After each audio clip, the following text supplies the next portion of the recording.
ये इलीगल जो पार्किंग चल रही है वहाँ पे क्या हो रहा है? कौन से बस में ड्रग की डीलिंग हो रही है या बच्चे का अपहरण हो रहा है या क्या बलात्कार हो रहा है? कैसे पता चलेगा ये सब लोगों को? मैं समझती हूँ कि इस घटना की नैतिक जिम्मेदारी कहीं ना कहीं पुलिस प्रशासन, ट्रैफिक पुलिस और मनपा पर जाती है।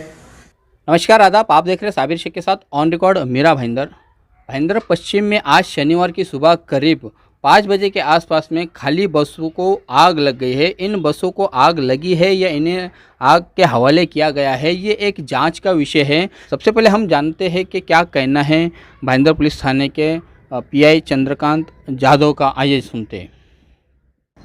आज सुबह मतलब जल्दी 5 साढ़े 5 के टाइम में जय अम्बे नगर के पीछे के साइड में एक बस एसटी बस डिपो है, वहाँ पे आरटीओ की बसेस जो कार्रवाई की हुई है वो बसेस वहाँ पे पार्किंग की करके रखी हुई है और वो बसेस में आग लगने से 4 बसेस का जल गई है और एक बस का थोड़ा नुकसान हुआ है उसमें। इसके बारे में यहाँ पे भाईंदर पुलिस स्टेशन में फायर इंसिडेंट का रिपोर्ट दर्ज किया गया है और पुलिस इन्वेस्टिगेशन कर रही है। तो सर, कितनी प्रतिशत ये बसें जली है और उस पर किस तरह से काबू पाया गया था जिस वक्त ये आग लगी थी? इसमें 4 बसेस तो बहुत सारी मतलब 80% 70-80% तो जल गई है, मतलब अंदर के कुशन वगैरह सब जल गया है और यहाँ पे वो आग लगने के बाद फायर ब्रिगेड को इन्फॉर्म कर दिया गया और फायर ब्रिगेड ने आके आग पे काबू लिया है। सर, पिछले हफ्ते में एक जो घटना घटी थी कि 4 साल की एक मासूम बच्ची के साथ में बलात्कार हुआ था, तो उस घटना से इस आग को जो है जोड़ता हुआ दिखाई दे रहा है। क्या कहेंगे सर, उससे ऐसे कोई लिंक लगता है आपको? अभी तक तो ऐसा कुछ इन्वेस्टिगेशन में आया नहीं। आगे पुलिस इसकी इन्वेस्टिगेशन कर रही है। अभी तक तो ऐसा कुछ मतलब मैटर उसकी वजह से ऐसा कुछ आया नहीं है। और ये बसेस जो पकड़ी गई हुई है, कार्रवाई में पकड़ी गई हुई बसेस पार्किंग है वो। सर, ये भाईंदर पुलिस स्टेशन के जुरिडिक्शन में काफ़ी सारी शिकायतें लोग यहाँ से स्थानीय निवासी करते आ रहे हैं कि जो बसें अवैध रूप से खड़ी रहती है, ये कहीं ना कहीं इनसे जुर्म जो है वो बढ़ता जा रहा है। तो पुलिस इन बसों पर कार्रवाई करने के लिए सक्षम नहीं है। पुलिस के प्रति लोगों में नाराज़गी है। क्या कहेंगे सर आप? बिल्कुल नहीं, ऐसा कुछ नहीं है। हम कार्रवाई तो कर रहे हैं। अभी तो फिलहाल तो पूरा नगर पालिका भी उसमें ये कर दिया है, उनको लेटर भी दिया गया है और अभी पुलिस और ट्रैफिक दोनों ब्रांच मिलके पूरा कंटिन्यू अभी ड्राइव ले रहे हैं और वहाँ पे बसेस नहीं खड़े रहने रहे। इसके लिए पूरा कोशिश करके हम 100% वहाँ से बसेस रुकने की बंद करने में। ये थे चंद्रकांत जाधव जो बता रहे थे कि आग किस कारण से लगी है, उन कारणों का पता लगाया जा रहा है, मामला दर्ज हो रहा है। बहरहाल, पिछले सप्ताह की जो घटना थी जहां पर एक 4 साल की मासूम बच्ची के साथ में निजी बस में ही उस बस के ड्राइवर ने उसे अगवा करके उसके साथ में दुष्कर्म किया था, उसे काफ़ी प्रताड़ित किया था और उसको मरा समझकर उसे एक गोनी में भरकर फेंक दिया था।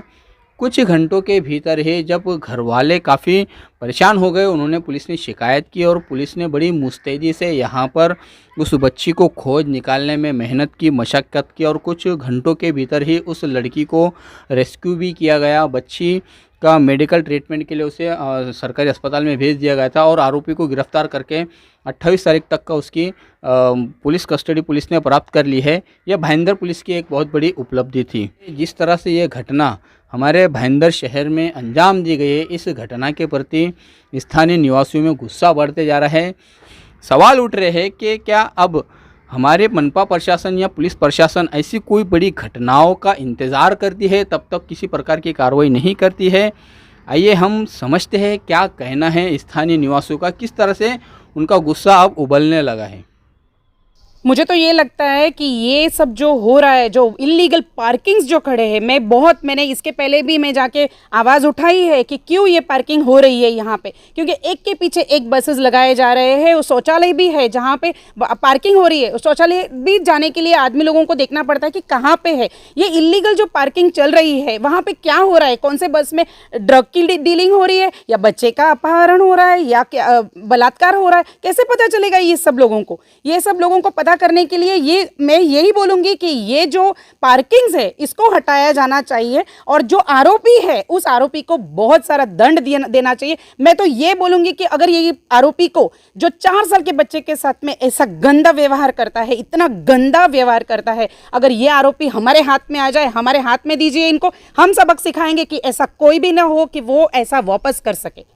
मैडम, जिस तरह से हमारा मेरा भाईंदर शहर अब कमिश्नरेट में तब्दील हो चुका है, यहाँ पर पुलिस ज़्यादा मुस्तैदी से काम कर रही है और ऐसे में ऐसी घटनाओं का सामने आना क्या दर्शाता है? क्या बड़े अधिकारी जो है उनकी छोटे अधिकारियों पर पकड़ नहीं है, या उनके लापरवाही के चलते, या छोटे अधिकारियों के मिली भगत के चलते ऐसे घटनाएं सामने आती हैं? ऑफ कोर्स यही बात हो रही है। मुझे लगता है कि जो छोटे अधिकारी है वो कहीं ना कहीं छूट दिए गए हैं और इसके लिए ये सब घटनाएं हो रही है। अगर पुलिस पेट्रोलिंग हो रही है, ट्रैफिक डिपार्टमेंट जो है, ट्रैफिक डिपार्टमेंट अगर इस पे ध्यान दे कि बाबा यहाँ पे क्यों पार्किंग हो रही है, और हमारी जो प्राइवेट व्हीकल्स जो रोड पे चलती है, अगर हम लोग इसको पार्क करते हैं कहीं पे कि जगह नहीं मिलती और हम पार्क कर लेते, उसके लिए हमें चालान भरना पड़ता है, आम नागरिक को चालान भरना पड़ता है। मगर ये जो प्राइवेट बसेस जो है इनके पर क्यों नहीं चालान कटती? क्यों ये जगह पार्किंग के लिए बनाई गई है?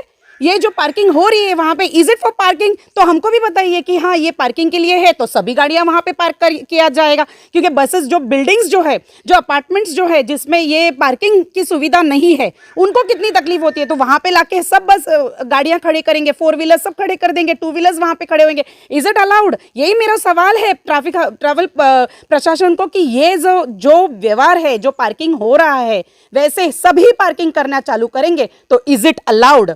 क्या हमें परमिशन मिल रही है आम नागरिक को, या सिर्फ बस ठेकेदारों को, जो बसेस जो ओनर्स है सिर्फ उन्हीं को मिल रही है ये सब परमिशंस? ये परमिशन है या इलीगल है, ये बताइए। अगर ये इलीगल है तो please stop it as soon as possible. Bhayandar शहर में पिछले सप्ताह में जो एक 4 साल की मासूम बच्ची के साथ बलात्कार हुआ, ये बेहद शर्मनाक और निंदनीय घटना है। मैं समझती हूँ कि इस घटना की नैतिक जिम्मेदारी कहीं ना कहीं पुलिस प्रशासन, ट्रैफिक पुलिस और मनपा पर जाती है। आप जानते होंगे कि ये बलात्कार जो है ये बस के अंदर, निजी बस जो रास्ते के किनारे से खड़ी रहती है अवैध तरीके से, इसमें हुआ है। एक बच्ची खेलते खेलते इस बस में चढ़ गई, उसकी केवल इतनी गलती थी कि इस अवैध बस में चढ़ गई और वहां उस नराधम ने ये घटना को, इस अत्याचार को अंजाम दिया। वक्त रहते ही अगर मनपा या ट्रैफिक पुलिस या पुलिस प्रशासन जो भी है वो इन बसों पर कार्रवाई करती और उन्हें यहाँ रास्ते पर खड़े रहने से रोक देती, तो आज इस मासूम बच्ची को ये दिन देखना नहीं पड़ता। पहल फाउंडेशन मीरा भाईंदर इस घटना का निषेध करता है और मीरा भाईंदर वसई विरार कमिश्नरेट के कमिश्नर सदानंद दाते जी से हम ये अपील करेंगे कि आप जल्द से जल्द इन अवैध बसों पर कार्रवाई कीजिए और रास्ते से खड़े रहना जो है इनका बंद कराइए, चाहे इसमें इन्हें पेनल्टी देना पड़े या फिर कोई और स्टेप उठाना पड़े। जल्द से जल्द ये बसें सड़कों के किनारों से हटनी चाहिए। ये थी हमारे मीरा भाईंदर शहर की समाज सेवी संस्थाओं से जुड़ी हुई समाज सेविकाएँ, जिनका कहना है, जिनका मानना है कि अगर मनपा प्रशासन, पुलिस प्रशासन और पुलिस प्रशासन का ही यातायात प्रशासन रास्तों के आसपास में, रास्तों के किनारे खड़े हुए जो लावारिस बसें हैं, जो निजी बसें हैं, इन पर पहले से ही पेट्रोलिंग के दौरान कार्रवाई की जाती, इन्हें यहाँ से हटाया जाता, तो इस तरह की घिनौनी जो घटनाएं हैं, जो शर्मनाक जो हादसे हैं, वो उन पर काबू पाया जा सकता है, रोका जा सकता है। कहीं ना कहीं यहाँ पर मनपा प्रशासन, पुलिस प्रशासन और यातायात प्रशासन की भी जिम्मेदारी बनती है कि वो अपनी जिम्मेदारी को समझे। ऐसे जो लावारिस बसें जो जहाँ कहीं पर भी खड़े हैं मीरा भाईंदर शहर के अलग अलग जगहों पर, चाहे वो खाली प्लॉट हो, खाली रास्ते हो, या जो हमारे जो मेन रोड है, जो रास्ते के किनारे दिखाई देते हैं, उन बसों के खिलाफ में कार्रवाई करना अब वो पुलिस के लिए ज़रूरी बन चुका है, प्रशासन के लिए ज़रूरी बन चुका है। तब ही कहीं जाकर ऐसी घटनाओं पर काबू पाया जा सकता है। देखना है कि जिस तरह से आज ये जो बसें जली है, क्या इस बस से जलने के पीछे का जो कारण है वो पुलिस क्या सामने बाहर लाती है, क्या ये कहीं एक्शन का रिएक्शन तो नहीं है? इस तरह की चर्चाएं भी मीरा भाईंदर शहर में जोरों पर दिखाई दे रही हैं। आप देख रहे हैं आरिफ कुरैशी और साबिर शेख के साथ ऑन रिकॉर्ड मीरा भाईंदर। धन्यवाद।